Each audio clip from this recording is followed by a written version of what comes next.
Okay, so as usual, we need a piece of fabric, enough to go over the top of the back, down to the seat, allowing 2-3 inches for the tucking, pinning on past halfway, nice and straight, and we can pin on nice and tight, pin at the bottom, pin in the middle, pin at the top, and another one on the top. What we do is we fold the fabric back. We're going to be folding it into this area, looking for the release points. So we'll be cutting up, and then we'll be coming in to the release point here, and then we'll be taking down to the seat. So the release point is at the bottom where the inside back and that meets the top of the arm. That's the release point, which will release the fabric to come around the back of the arm here.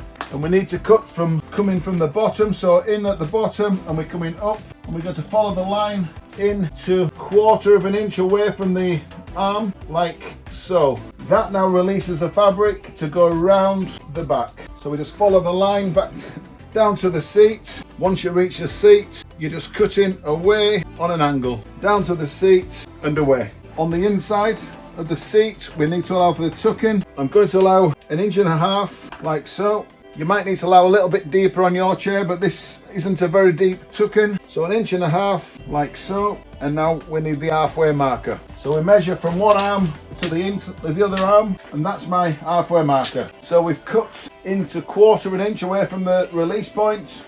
We release the fabric, take it round nice and tight, and you can pop a pin in there. What we do here, nice and tight into the bottom of the inside back, we just put with the marker pen like so, cut along the red line. That now releases the fabric so we can get tighter as we go around. Same again, follow the line, allows us to release the fabric again so we can keep tight into this area, like so. We're nice and tight into here.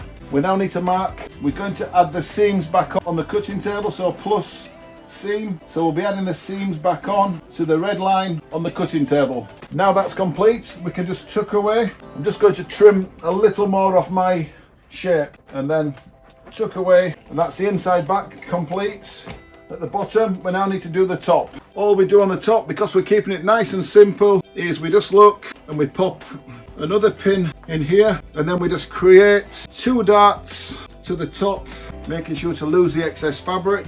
And now we can trim those darts off, like so. That's now our inside back complete. We can now